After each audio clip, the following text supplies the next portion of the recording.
할렐루야.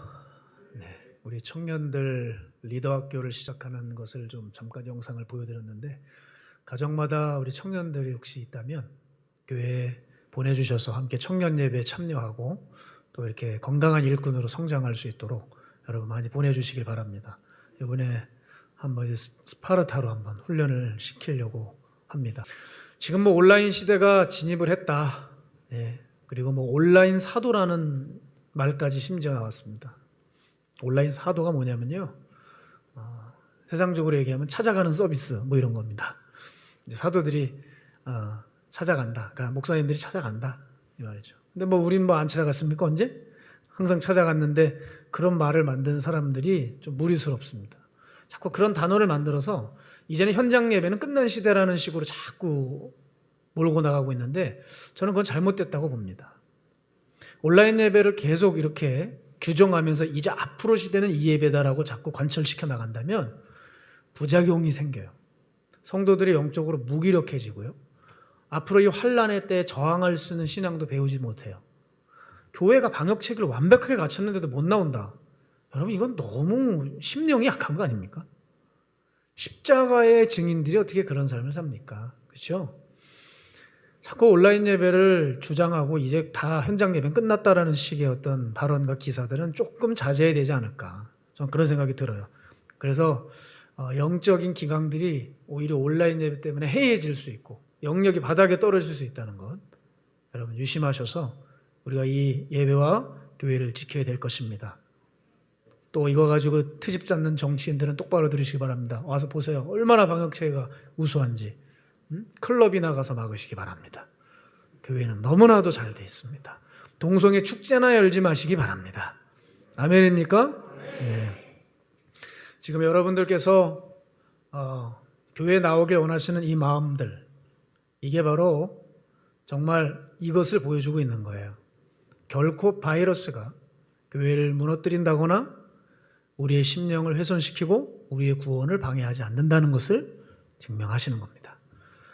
교회 이래저래 어차피 나오기 싫은 사람들이야. 온라인 시대가 열렸다 그러면 잘됐다 이래가지고 교회에 안 나올 어떤 명분을 찾겠지만, 여러분 우리 가정에서 들어보셨지 않습니까? 그죠? 얼마나 고통스러웠어요. 그래서 지금 이제 현장 예배 나오시니까 살겠다 이러신 분들도 계시지 않습니까? 그게 여러분이 바이러스가 그렇게 중요하지 않다는 것을 보여주는 참 성도라는 것을 저는 믿습니다. 바이러스는요, 그저 우리의 신앙을 조금 불편하게 하고 부자연스럽게 만들 뿐이지 결코 우리 구원을 해치거나 교회를 훼손시킬 수 없습니다. 그렇기 때문에 오히려 이것이 다들 위기라고 말하지만 이때가 오히려 더 주님께 더 간절하게 나아갈 수 있는 신앙의 때입니다. 그래서 위기가 아니라 위기를 기회로 여는 길튼교회 되기 원합니다. 다시 말씀드리지만 바이러스가 문제가 아니고요, 교회의 권위와 명예와 능력을 훼손시키는 것은, 교회를 무너뜨리는 것은 바이러스가 아니라 여러 가지 원인이 있는데 그중 하나를 오늘 말씀드리려고 합니다. 그건 뭐냐? 가라지의 출현입니다. 가라지의 출현이 교회를 망칩니다. 자, 지금 굉장히 중요한 때를 여러분 보내고 계세요. 전염병의 시대가 진입했다. 그리고 앞으로 더욱더 환란이 닥친다. 여러분, 이때 알곡과 가라지가 구분되는 것이 시작되었다는 겁니다. 하나님은 이제 이 시점을 통해 알곡과 가라지를 가르는 시대로 가실 거예요. 무슨 말이냐? 이제 내가 예수님을 위해서 대가를 지불할 것이냐, 아니면 내 안락을 위해 신앙을 등질 것이냐, 이렇게 갈리는 국면에 여러분이 서 있다는 것이죠. 이 가라지는 태어나면서부터 가라지인 것도 있지만, 제가 이제 앞으로 말씀드리겠지만, 가라지가 위험한 환경에 노출이 자꾸 되게 되면 나도 모르게 가라지가 되어가는 것도 있거든요. 그렇기 때문에 세상의 영향력이 지금 강하게 작용하고 있을 이때에 여러분, 우리는 정신을 바짝 차려야 됩니다. 그리고 교회는 할 일이 많아졌어요. 이 세상의 영향력 앞에 잃어버린 영혼들을 교회는 빨리 벌떡 일어나 되찾아와야 됩니다. 지금 정신이 없는 때가 지금 이때거든요. 여러분, 가라지는요, 신앙이 좀 떨어진 성도님을 의미하는 게 아니에요.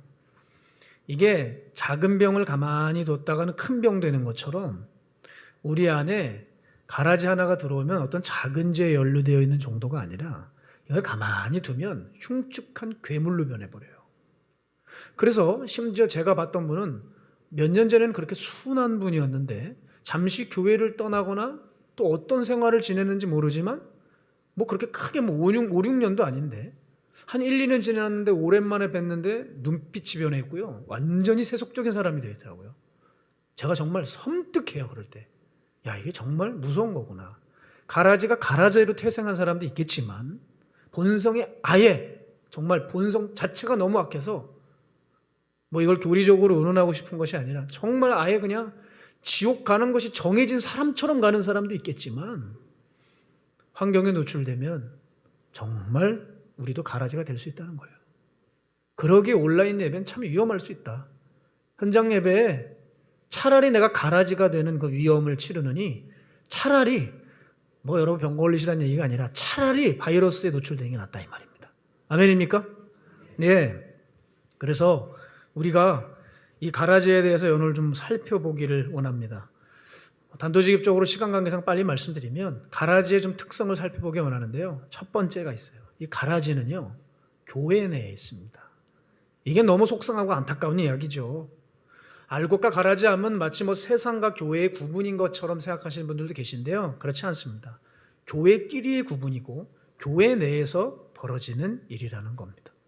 가라지는 세상 사람이 아니라 교회 안에 교인들 중에 있어요. 그게 성경에 많이 나와 있지 않습니까? 출애굽에 보면 출애굽기에 모세의 반역자들은 외국에 있는 사람들이 아니에요. 모세 군대에 있었던 사람들입니다. 그들이 사사건건 모세에게 반역을 해서 그는 광야에서 다 엎드려져 죽었습니다. 역대하 18장을 보게 되면 아합이 북이스라엘을 다스릴 때 이제 아합이 그 시리아와의 전쟁을 치를 때 선지자들의 이야기를 듣습니다. 근데 이 북이스라엘을 위험하게 빠뜨린 그 주범이 어느 군집이냐면 선지자들이에요. 거짓 선지자들이 아합이 길랄라못으로 올라가면 승리한다고 다 그렇게 예언을 했거든요. 딱 한 사람 미가야만 당신은 올라가면 죽는다 이 얘기했어요. 그랬더니 뭐 시드기야한테 따귀 맞고요. 선지자들한테 그냥 문매를 맞으면서 니만 선지자냐 이런 얘기 핍박 들으면서 감옥 들어가지 않았습니까? 북이스라엘을 위험하게 빠뜨렸던 것은 여러분 무슨 원수들이 아니에요. 그건 바로 이스라엘 바로 왕 옆에 있었던 거짓 선지자들이었다는 거죠. 초대교회의 문제는 어떻습니까? 교회를 어지럽혔던 것은 교회 내에 있는 유대주의자들과 영지주의자들을 비롯한 여러 가지 이단 사상에 붙들려 있는 그래도 신앙을 가진 사람들이었단 말입니다. 예수를 믿어도 아주 부분적으로 인정하는 그들이요. 현대교회는 어떻습니까? 요즘 교회를 누가 무너뜨린다고 여러분 생각하십니까? 신두교요? 불교요? 이슬람이요? 이단이요? 이단이 조금 영향은 줄 수 있겠지만 여러분 그게 교회를 완전히 무너뜨리는 데에 주범이라고 말할 수가 없어요. 왜냐하면 이단은 이단이라고 우리가 경계하면서 지금 조치를 취하고 있지 않습니까? 근데 허술하게 뚫려버린 게 있다 이 말이에요. 그게 뭐냐면 교인들입니다. 거듭나지 않은 교인들. 타종교와 재판 가는 거 보셨습니까? 불교하고 기독교하고 재판 거는 거 보셨어요? 없어요. 그런 거. 종교 논쟁은 있을 수 있지만 재판까지는 가지 않거든요. 그러면 이 송사 문제는 누구끼리 일어납니까? 교인들끼리 일어나는 거예요. 교회 구성원들끼리 일어나요. 제가 너무 당혹스러운 것은 교인들 안에 서로 간의 갈등을 넘어서서 재판까지 가는 거예요. 이런 사람들은 가라질 확률이 매우 높습니다. 제가 기독교인 법조인들을 접하게 될 때 이분들이 잊고 싶어하는 재판들이 있대요. 생각하고 싶지 않은 재판들. 그게 무슨 재판이냐면 기독교인들끼리의 송사 문제랍니다. 목사와 장로의 싸움, 성도 간의 싸움, 목사와 성도 간의 싸움, 목사, 교회 간의 싸움 이런 거예요. 심지어 너무 추잡한 장면을 봤다는 거예요. 공개 법정 안에서 낯뜨거운 이야기는 고사하고 자기에게 유익을 얻기 위해서 하나님을 이제 운운한다는 거죠. 하나님은 내 편이시다. 내가 어제 기도해봤는데 하나님이 당신을 심판하신다고 했다. 이런 얘기를 공개 법정에서 하는 거예요. 여러분 이럴 때 판사가 크리스찬인데 너무너무 듣기 괴로운, 이건 독선 수준이 아니라 혼절할 지경에 이르는 것이죠. 이게 뭐냐 이거예요. 그래서 교회 관련 사건은 화해나 조정이 매우 어렵다는 것이 법관들의 중평이라고 합니다. 주님은 근데 이렇게 말씀하셨습니까? 예수님이 교회 안에 형제와 자매와 재판하라고 했습니까?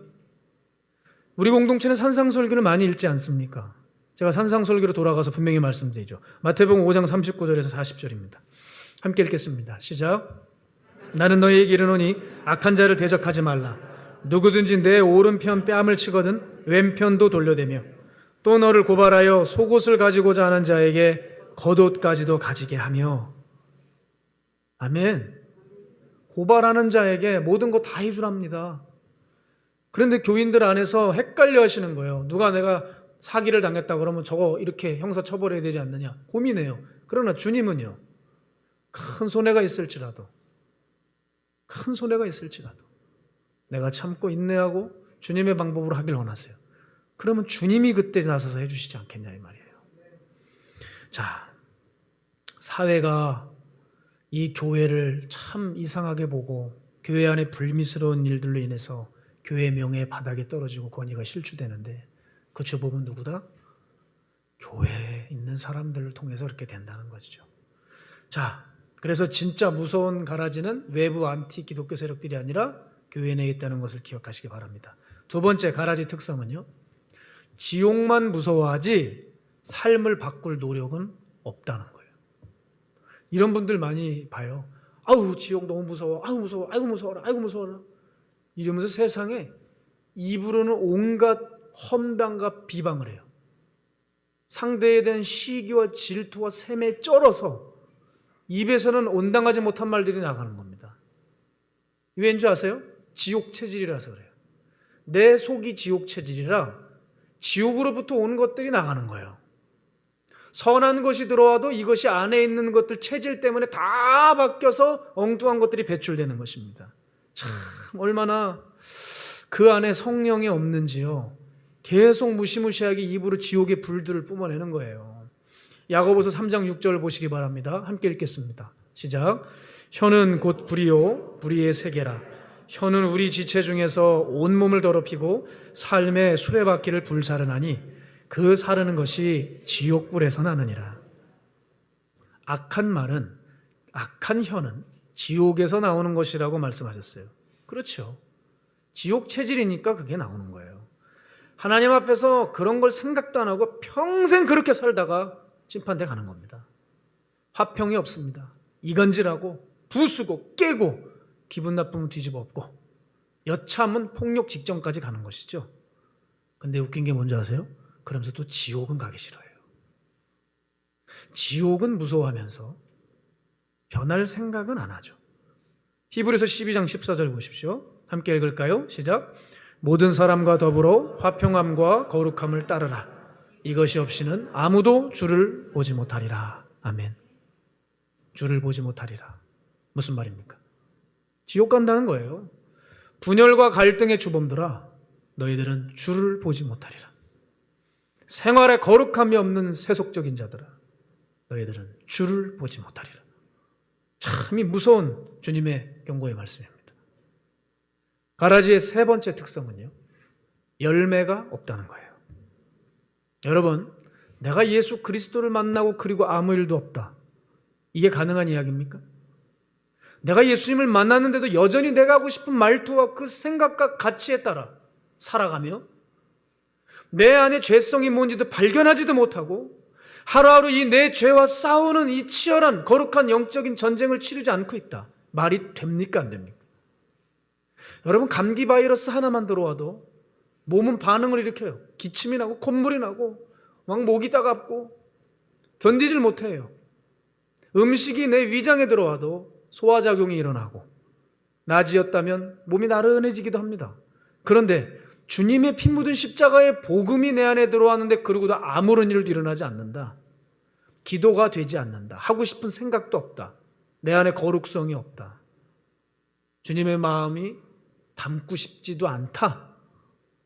여러분, 이 사람은 예수님 만난 사람이 아니에요. 그냥 이성적으로 동의한 거예요. 그 이성적으로 동의한 수준 가지고 과연 어떻게 하나님을 믿고 따라갈 수 있을까요? 가라질 확률이 높습니다. 이 사람은 곧 사단에게 붙들 확률이 높아요. 바로 가라지들은 열매가 없다는 겁니다. 마태복음 7장 19절에서 20절 제가 읽어드리죠. 아름다운 열매를 맺지 아니하는 나무마다 찍혀 불에 던져지느니라. 이러므로 그들의 열매로 그들을 알리라. 예수님 말씀하셨어요. 그들의 열매로 그들을 알리라. 열매 없는 나무마다 찍혀 지옥불에 던져지리라. 좋은 나무는 좋은 열매를 맺고, 주님 참 기막힌 말씀을 하시죠. 또 한국어 성경은 또 이걸 이렇게 번역했어요. 못된 나무래요. 못된 나무는 나쁜 열매를 맺고. 자기가 어떤 체질이냐에 따라, 내 존재가 어떤 존재냐에 따라 그만큼 그에 따른 행동 양식과 생활이 나오는 거예요. 여러분, 가라지는 하나님이 없어요. 자기 뱃속 채우고 자기 속 편하면 됩니다. 그래서 거룩한 하나님의 말씀을요, 자기 사리사욕에 채우고 나한테 유리한 쪽이라면 언제든지 거침없이 갖다 써요. 내가 이 재판을 이길 수만 있다면 하나님의 말씀을 끌어다 쓰고요, 내 사업이 잘 되고 싶은 마음에 꽉 차면 얼마든지 말씀을 끌어다 쓸 수 있어요. 자기들 모르는 사이에 그렇게 교회를 훼손해 나가고 있는 것이죠. 자, 가라지는 열매가 없어요. 어떻게 예수를 만나고 십자가를 만나고 아무런 일도 일어나지 않습니까? 있을 수 없다는 거죠. 가라지임에 분명하다. 가라지의 네 번째 특성은요, 겉은 흉내는 냈는데 속은 전혀 다른 내용이라는 거예요. 이게 무서우고 이게 정말 중요한 이야기죠. 속은 자기 중심적인 이리떼예요. 어떻게든 착취하고 죽여서라도 갖고 싶은 이리떼. 그러나 겉은 하나님의 이름으로 포장하고 치장하는 사람들이 꽤나 된다는 것이죠. 이걸 조심하셔야 돼요. 여러분, 제가 작년에 한 영상을 봤는데 와, 충격받았습니다. 홍합에 관한 진실을 알고 경악을 했어요. 홍합 좋아하세요? 지금 12시 예배라 지금 식사도 안 하고 오셔서 좀 그러시죠? 네, 제 얘기 잘 들으시면 밥맛이 뚝 떨어지실 겁니다. 우리가, 여러분이 일반적으로 잡수시고 계시는 그 홍합은 홍합이 아니라 지중해에서 나오는 담치랍니다. 지중해 담치. 그러니까 지중해 담치와 홍합은요, 전혀 다른 생물이에요.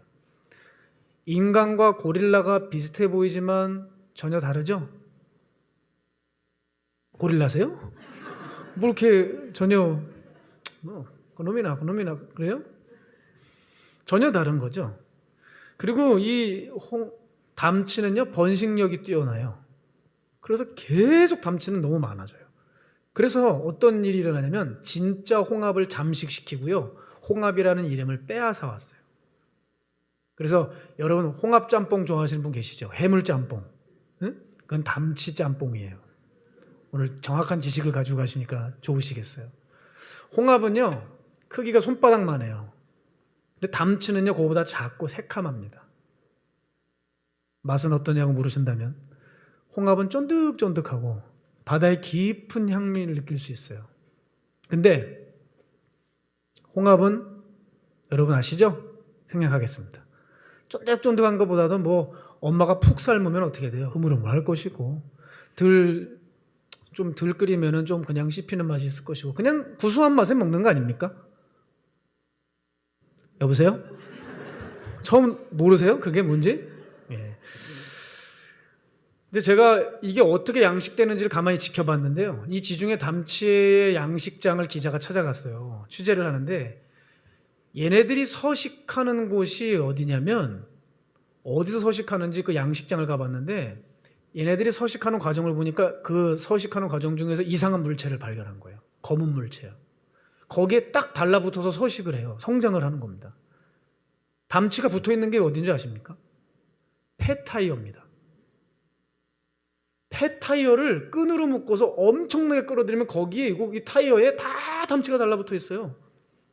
그래서 PAHS라고 하는 검사를 전문가들이 했대요. 이게 뭐냐면요, 1등급 1급 발암물질인 이 나프탈렌이나 벤조피린을 포함한 16종의 발암물질을 검사하는 거예요. 근데 그 폐타이어에서요, 이 치명적인 2개 발암물질을 포함해서 11종이 발견된 거예요. 그런데 그 폐타이어에서 발견된 그 11종의 발암물질과 담치약에서 똑같이 11개래요. 그러니까 뭐 먹고 자랐어요? 폐타이어 뜯어 먹고 자랐으니까 당연히 그게 있겠죠. 그런데 여러분은 오늘도 남편을 위해서 고생했다 여보, 시원하게 드시라고 하고, 아이고 우리 성도님 어제 드셨나 보네.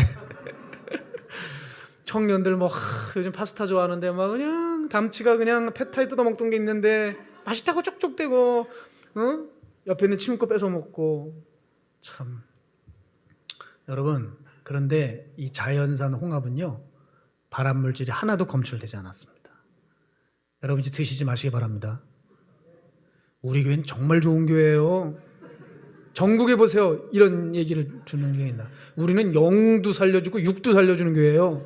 아멘을 크게 보시길 바랍니다. 담치가 여러분 홍합 흉내는 냈어요, 그죠? 근데 속은 발암물질이 있어서 사람 죽이는 대표적인 발암물질, 그 제일 독종인 놈이 2개가 들어가 있다고요, 담치에. 그러니까 여러분이 그 홍합이라고 알고 있는 담치를 계속 드시면 돈 내고 암 얻는 거예요. 아시겠죠? 저는 무슨 말씀 드리고 싶냐면, 정말 무서운 것은 이것입니다. 성도가 아닌 성도 흉내내는 사람이 복음이 아닌 복음 흉내내는 것을 붙들고 독을 뿜어내며 교회의 거룩성을 훼손시키고 있다는 거예요. 이게 가라지들입니다. 성경에 보면 바리새인 사두개 서기관들을 향해 주님은 진노하셨어요. 예수님이 누구 혼내실 때 2-3문장이면 끝나거든요. 예수님이 제자 중에서 제일 많이 혼난 사람은 누구지요? 다들 베드로라고 알고 계실 것 같아요. 그렇죠? 일단 성경상엔 그렇습니다. 사탄아 내 뒤로 물러가라. 네가 사람의 일을 생각하면 너도 하나님의 일을 생각하지 않고, 뭐 이런 말씀하시잖아요. 기껏해야 2문장이잖아요. 근데 이 바리새인들과 이 종교 지도자들을 향해서는요, 주님이 마태복음 23장을 할애하시는데, 23절이나 화 있을 찐저에 대한 부연 설명을 하세요. 그러니 이 자들이 얼마나 주님 보시기에 악했으면 이럴까요? 근데 바로 이 사람들이 어떤 사람이에요? 겉과 속이 달랐다. 겉과 속이 내용물이 다르다는 거예요. 성경은 줄줄줄 깨고 있는데 그 안에 성령이 없어서 하는 행동 하나하나도 주님과는 전혀 관계가 없고 자기 영광을 취하는, 때 되면 지옥 가야 될 자들이었다, 이 말입니다. 그런데 주님이 가장 화가 나셨던 것은 자기 혼자 지옥 가면 되지, 사람들까지도 전염시켜서 그들도 더 지옥 자식이 되게 하는다는 것이에요. 여러분 마태복음 23장 13절 15절 함께 읽어보겠습니다. 시작. 화 있을진저 외식하는 서기관들과 바리새인들이여, 너희는 천국문을 사람들 앞에서 닫고 너희도 들어가지 않고 들어가려 하는 자도 들어가지 못하게 하는도다. 화 있을진저 외식하는 서기관들과 바리새인들이여, 너희는 교인 한 사람을 얻기 위하여 바다와 육지를 두루 다니다가 생기면 너희보다 배나 더 지옥 자식이 되게 하는도다. 겉은 비슷하고 그럴싸한데 속은 주를 따르는 의도나 목적이 완전히 다른 사람들이라는 것입니다. 성경에 10처녀의 비유가 나와요. 그죠? 다들 보면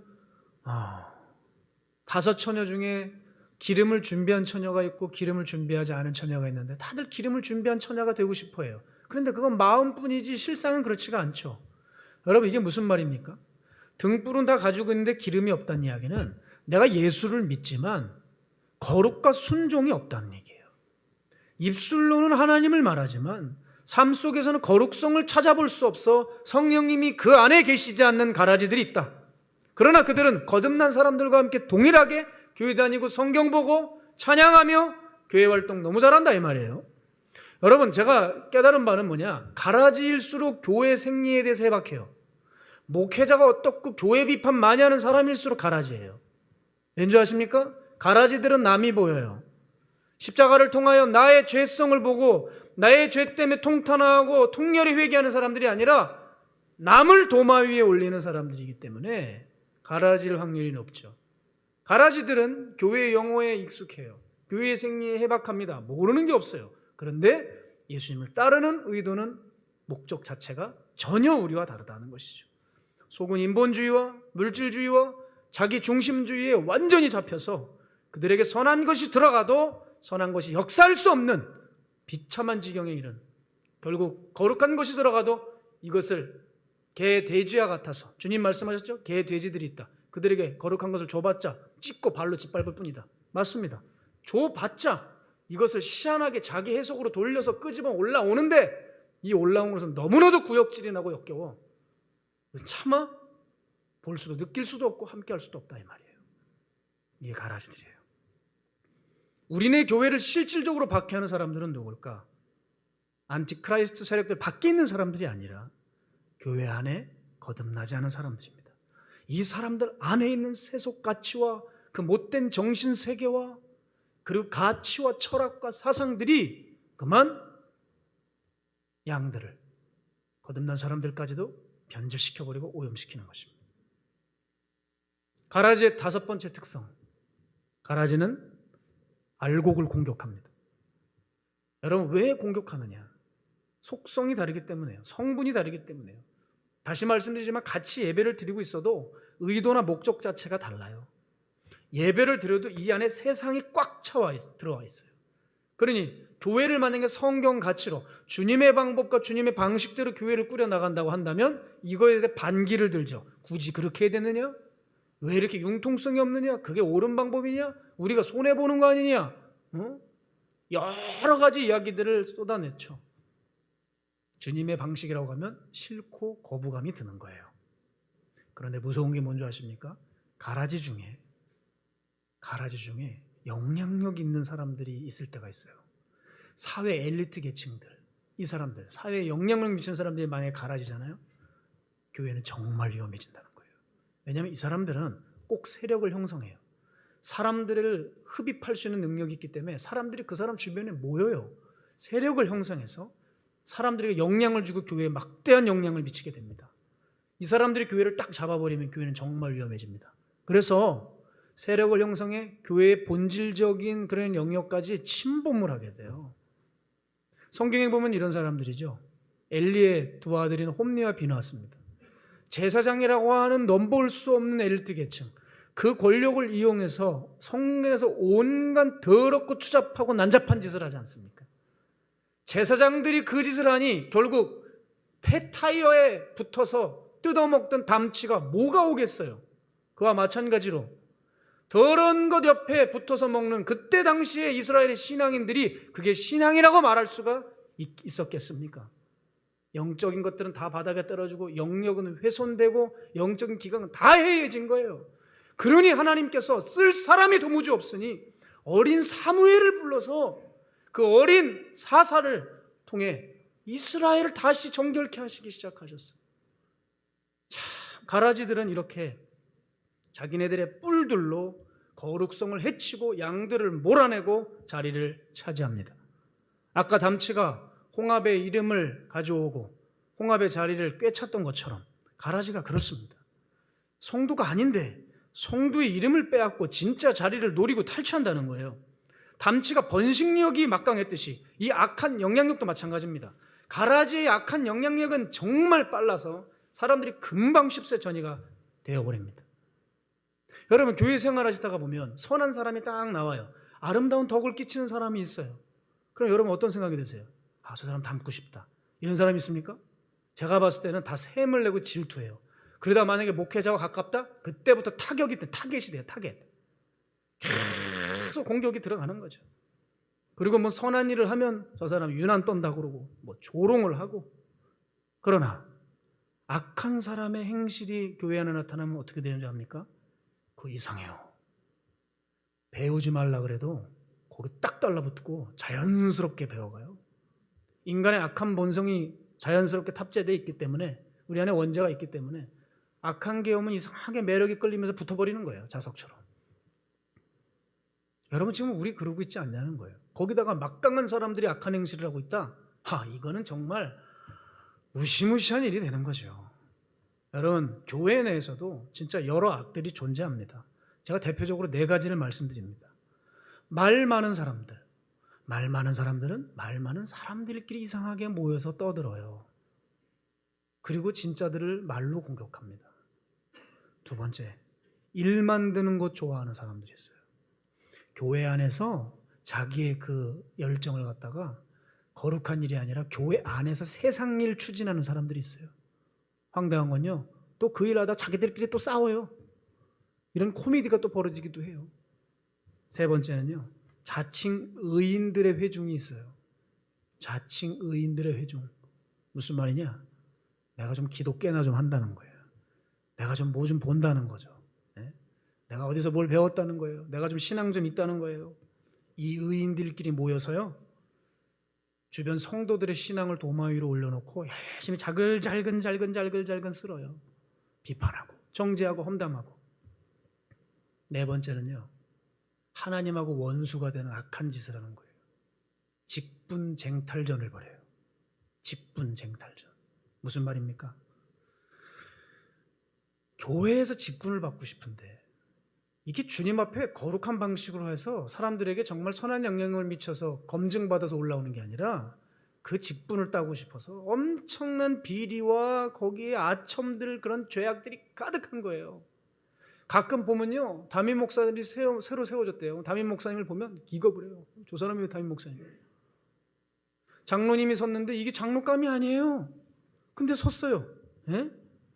세상에서 약육강식 먹이 사슬로 사는 거, 그렇게 사는 거 뭐 어떻게 하겠어요? 내버려 두세요. 근데 교회에 와서도 그렇게 하는 거예요. 주님의 사랑하는 형제 자매를 섬겨야 될 대상이 아니라 경쟁자로 인식을 해서 그를 밟아버리고 자기가 그를 제치고 직분을 받고 싶은 거예요. 그거에 대해서 목표가 너무 분명하니까 아주 철저한 그런 계획을 통해 결국 그걸 차지하는 거죠. 그리고 내가 어떤 직분의 자리에 딱 올라가면 인간의 본성은 자기는 거듭나지 않은 채 그 자리에 딱 올라갔기 때문에 그 안에 마귀성이 드러나서 신실한 사람들을 조롱하고 핍박하고 그렇게 해서 몰아내기 시작하는 이런 일들이, 그런 무시무시한 일들이 교회 안에 있다는 거예요. 제가 아까 열처녀 비유를 말씀드렸지만요, 오늘날 성경이 다시 쓰인다면 이 열처녀 비유가 조금 바뀔 거예요. 요즘 기름 없는 5처녀들이, 요즘 시대에 기름 없는 5처녀, 준비하는 5처녀가 있어요. 근데 기름 준비한 처녀들이 혼인집 신랑집 문이 열려서 들어가요. 그럴 때 그가 물구멍이 바라보고 있을까요?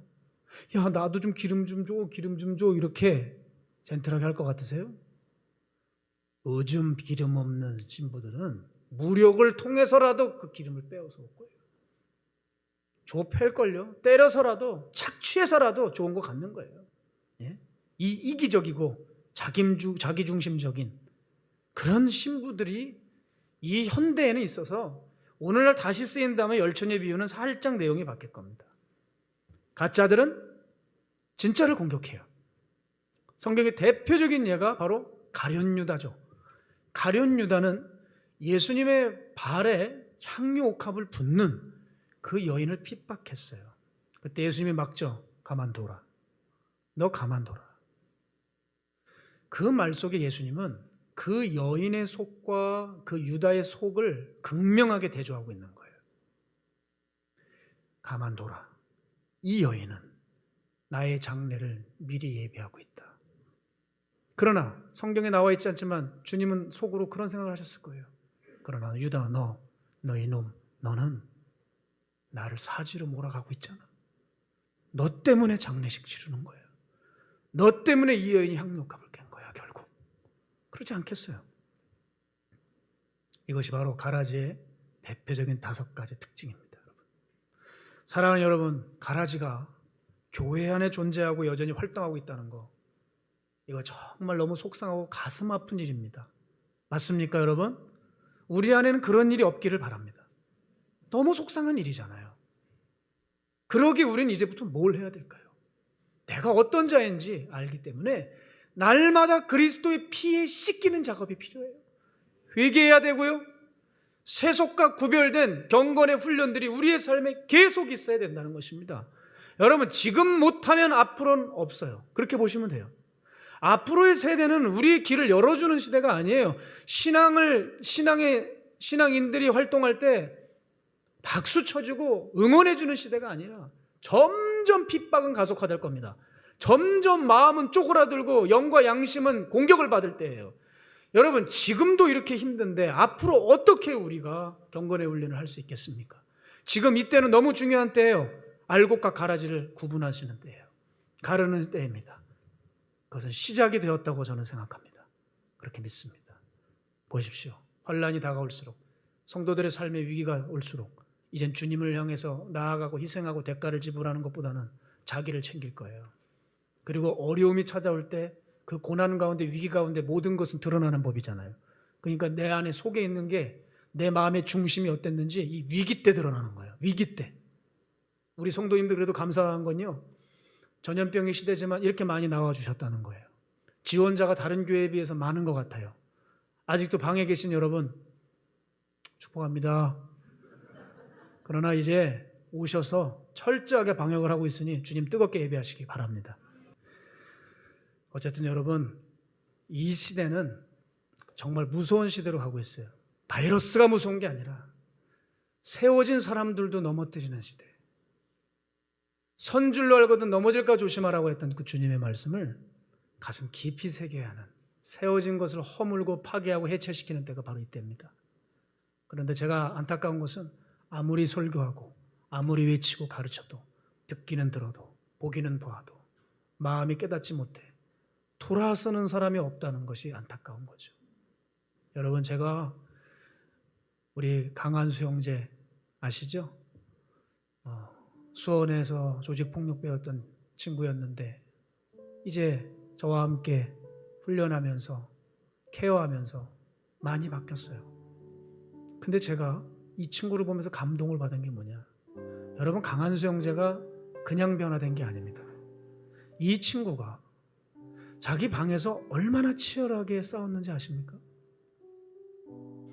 내가 실수하고 예전의 말투, 예전의 생각, 예전의 가치를 살까봐, 혹여나 사람들 앞에 자기의 혈기 때문에 실수할까봐 사람도 안 만났어요. 방에서 성경만 보고 하루 종일 박보영 목사님 설교 들으면서 자신을 깨우고 기도했습니다. 제가 전화만 하면 박보영 목사님이 옆에 계세요. 진짜 계시는 게 아니라 설교를 듣고 있는 거죠. 나오지도 않아요. 대구도 가서 섬기고 왔잖아요. 그리고 2주간 또 격리도 됐어요. 그러면서 그 속에서 불평 한 번 없이, 목사님 저 죽겠습니다, 치킨 좀 보내주십시오, 괴롭습니다, 없어요. 그런 거. 그 형제는 말도 없어요. 딱 그냥 자기 자신과 싸우는 거예요. 이 형제가 저한테 습관적으로 했던 말이 하나 있습니다. 목사님, 정말 쉽지 않아요. 근데 한번 해봐야죠. 한번 해봐야죠. 제가 그 말을 잊지 못하겠어요. 그러다가 5년 전에 선배가 저지른 일인데 공범으로 억울하게 엮여서 죄도 안 졌는데 감옥 들어가 있어요. 제가 얼마나 걱정이 되겠어요. 그런데 그 안에서도 지금 전도하고 있어요. 감옥에서 편지가 왔더라고요. 거기 종현 형제라고 하는 형제의 이름을 알려줬어요. 작년 6월에 대한민국의 세간을 떠들썩하게 했던 오선 백골 시신 사건, 그 살인 사건의 바로 용의자예요. 3명이서 살인 계획을 모의했는데 그것이 죄질이 악해서 형들을 세게 받았어요. 이 종현 형제 25년 받았거든요. 나이는 몇이냐면요, 20대 초반입니다. 이 친구는 이제 40이 넘어야 50 가까운 나이에 이제 세상 빛을 봐요. 이 친구를 그 안에서 만나 전도해서 새 사람이 나도 되고 싶다 하는 그 메시지를 우리 교회에 알려왔어요. 그런데 요즘에 뭐라 그러는지 아세요? 편지에, 목사님, 제가 이 감옥에 들어가다 보니 감옥에도 8명이나 되는 사람들로 꽉 찼어요. 제가 이 사람들 기도하냐고 요즘 너무 바쁘대요. 근데 양평에 있는 아이 건강하죠? 저 계속 기도하고 있어요. 그래요. 우리 4월에 그렇게 주님의 품으로 간 설아, 그 그 설화 위에서 아직도 기도하고 있대요. 제가 우리 한수 형제 속상할까 봐 그 아이 주님의 품에 갖다 제가 얘기 못했어요. 아직도 그렇게 기도하고 있다 그래요. 그 아이 기도해 줘야 되는데 지금 기도해야 될 사람이 지금 너무 많아요. 어쩜 이런 편지글을 저한테 써 보내왔냐는 거죠. 여러분, 제가 우리 한수 형제를 보면서 뭘 깨달은 줄 아세요? 아, 이 형제 안에 갈망이 피어오르고 있구나. 갈망이요. 이게 굉장히 중요한 거거든요. 요즘 사람들이 주님을 왜 못 섬기냐, 왜 기도 못하냐 그러면 바빠서 못한대요. 할 게 너무 많대요. 근데 그거 아시죠? 아무리 바쁘고 할 게 많아도 자기 좋아하는 건 하고 있는 거 아시죠? 그건 할 시간은 있어요. 그게 뭔지 아세요? 갈망의 힘이에요. 갈망은 불가능한 상황 속에서 그것을 가능하게 하는 힘입니다. 그런데 한수는 자기의 어떤 어둠의 캐릭터를 뚫고 그것을 하고 있어요. 아, 이건 뭐예요? 한수 형제가 하나님을 향한 갈망이 분명히 있다는 것을 저는 아는 거죠. 여러분, 조직 폭력배도 그 어둠 속에서 빠져나와 발버둥 치면서 자신을 가꾸고 있는데 어떻게 예수를 그토록 오래 믿는 우리들은 예수를 믿고 그리고 아무런 일도 없는 거예요. 감기 바이러스 하나 들어와도 증상이 나타나는 판국인데 어쩜 예수를 십자가의 그 뜨거운 복음을 만나고도 우리의 삶은 바뀌어지지 않는다. 증상이 일어나지 않는다. 그 결론은 뭡니까? 하나님을 향한 갈망이 없는 거예요. 하나님에 대한 관심이 없는 거 아니에요, 우리? 죄송한 말씀이지만 우리 한번 진지하게 주님의 십자가 앞에 서서 한번 자기를 반추해 봐야 돼요. 우리 진짜 주님 앞에 관심 있나요? 주님 앞에 마음 드릴 그런 여유 있습니까? 아니, 여유란 말도 주님 앞에 드릴 말씀이 아니죠. 우리 정말 주님께 마음이 있습니까? 나를 구원하신 주님께 마땅히 드려야 할 우리의 시간이 있습니까? 작은 갈망이 없는 거 아니에요? 한수 형제는 갈망이 있었어요. 어제 제가 참 놀랍고 늘 제 개인적으로 토요일은 참 힘들고 기도하면서 예배를 준비하는 시간인데 어제는 잠깐 좀 짧은 시간이었지만 기쁘고 쉬는 시간을 가졌습니다. 박보영 목사님께서 구월동에 오셨어요. 그래서 우리 교회는 오시지 못해서 안타깝지만 교회 근처에는 오셨습니다. 왜냐하면 길병원에 죽어가는 암 환자분이 계셔서 기도해 주러 오셨어요. 서울에서 그 영락교회에서 집회를 다 마치시고 뜨겁게 은혜로운 말씀 선포하시고 길병원으로 바로 오셨어요. 그래서 기도하러 가는데 이제 같이 가자 하셔서 제가 가게 되었습니다. 제가 그 병실로 들어가기 전에 분명히 코로나라서 면회가 안 될 텐데 어떻게 할까? 목사님도 좀 머뭇머뭇거리세요. 근데 너무 놀랐습니다. 그 말기암 환자가 우리가 들어가지 않아도 본인이 발코니까지 내려왔어요. 그래서 안수를 받는 거예요.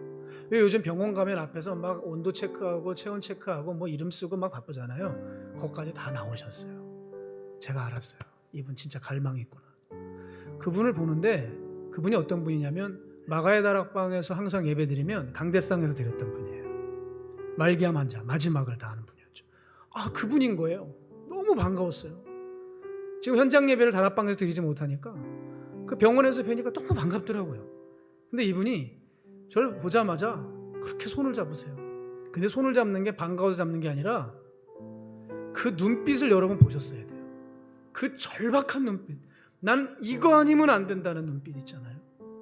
아, 이런 분이기 때문에 주님의 종의 마음을 움직이셔서 박 목사님께서 길병원까지 오셨구나. 그렇게 지치신데 그걸 알았어요. 그분은 항암도 다 중단했습니다. 왜냐하면 장기들이 다른 장기가 다 손상이 돼서 항암제를 맞을 수가 없대요. 진통제 맞으면서 마약 맞으면서 버티고 있는 거예요. 그런데 여러분, 그분 갈망했더라고요. 그분 소망했더라고요. 여러분, 저는 그분 볼 때 이분 진짜 가장 행복한 분이다 생각했어요. 만약에 치료가 잘 안 돼서 수천하셨다고 해보죠. 주님 품에 정확하게 안 계실 겁니다. 그분은 가장 행복한 분이에요. 그런데 저는 당연히 우리 교회 성도님들이 생각났어요. 건강에 문제도 없어요. 직장에 문제도 없어요. 너무 잘 살고 있어요. 너무 평안해요.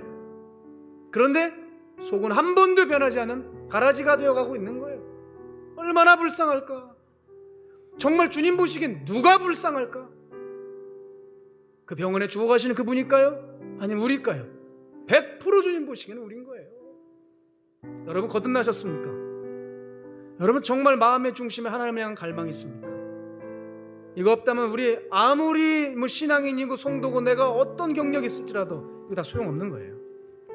여러분 우리는 어둠의 중심에 있지도 않았고 질병의 고통도 당하지 않았어요. 그런데 너무나 완고해져서 변할 생각이 없어요. 천국과 지옥이 있다고 해도 그것과 나랑 관계가 없는 거예요.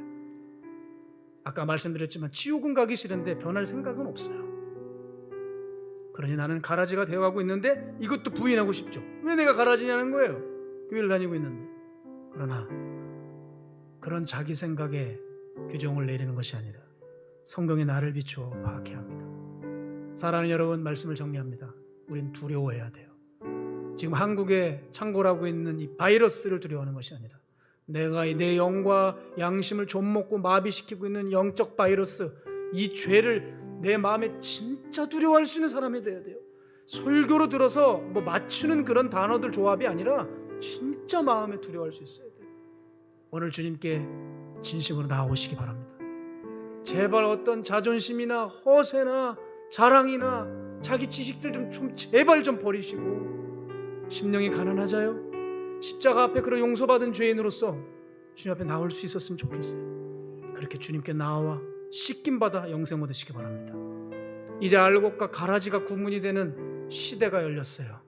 하나님은 이제 이 코로나를 통해 우리들의 중심을 끄집어내실 것입니다. 네가 어떤 마음을 나아가게 먹고 있었는지 드러내실 것입니다. 진짜와 가짜가 구분되는 시대가 앞으로 환란이 다가올수록 더 극명하게 드러날 것입니다. 여러분 알곡 되시기 바랍니다. 진짜 되기 바랍니다. 지금 내 삶이 가라지 같을지라도 여러분 지금 십자가 붙들면 다시 언제든지 우리는 알곡이 될 수 있어요.